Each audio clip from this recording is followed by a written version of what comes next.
La Terre, notre belle planète bleue. Dans les films, elle est toujours sauvée par un super-héros. Dans la vraie vie, on l'attend encore. Mais le péril, lui, il existe bien, c'est le changement climatique.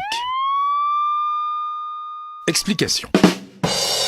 À l'origine du changement climatique, il y a les gaz à effet de serre. Ces gaz forment une couche qui se concentre dans le haut de l'atmosphère. Les gaz à effet de serre sont naturellement présents dans l'atmosphère depuis toujours.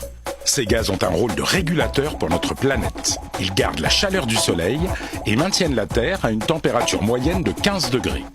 Sans eux, il ferait très froid, environ moins 18 degrés. Depuis la révolution industrielle, les activités humaines ont provoqué l'augmentation artificielle des gaz à effet de serre. Le filtre s'est transformé en une couche de plus en plus dense qui forme comme un manteau autour de la Terre et retient plus de chaleur. C'est ce qui provoque le réchauffement de la planète. D'après les scientifiques, la température moyenne de la Terre devrait augmenter de 1 à 5 degrés d'ici 2100. 5 degrés, ce n'est pas énorme, me direz-vous. Détrompez-vous. Depuis la fin de la dernière ère glaciaire, il y a 10 000 ans, et aujourd'hui, la Terre s'est justement réchauffée de 5 degrés. Le réchauffement de la planète modifie les équilibres naturels. Température, régime des vents et des pluies, biodiversité, acidité de l'océan. Dans l'hypothèse la plus pessimiste, les océans auront grimpé de 82 cm d'ici la fin du siècle.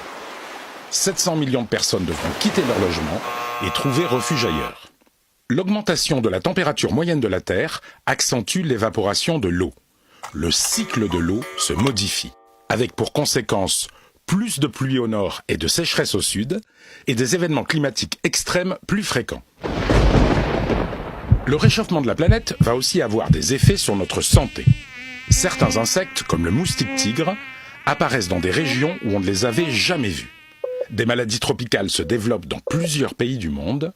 C'est le cas du chikungunya ou de la dengue. Les déserts gagnent du terrain, comme au Kenya ou en Tanzanie. La biodiversité est menacée. 20 à 30% des espèces végétales et animales de la planète risquent de disparaître à court terme, soit environ 20 000 espèces par an. Et il n'y aura pas de super-héros pour nous sauver. Pour éviter ce mauvais scénario, chacun de nous peut et doit agir. Voici comment. La première chose à faire est de limiter les émissions de gaz à effet de serre.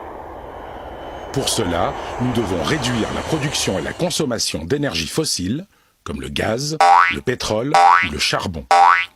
Dans le même temps, il faut continuer à développer les énergies renouvelables, le solaire, l'éolien, l'hydraulique, la géothermie, les biocarburants, mais aussi lutter contre la déforestation tropicale. Nous devons également encourager la rénovation des habitats et la construction de bâtiments bioclimatiques très économes en énergie, ou encore privilégier les transports en commun et les transports partagés.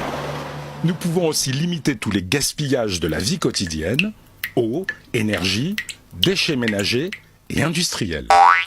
Enfin, nous devons nous adapter à la hausse des températures et à la modification du climat. Certaines cultures qui demandent trop d'eau pourront être remplacées par d'autres, mieux adaptées au climat. Chacun de nous a donc un rôle à jouer. Par nos actions individuelles et collectives, nous pouvons adapter nos sociétés et lutter contre le changement climatique.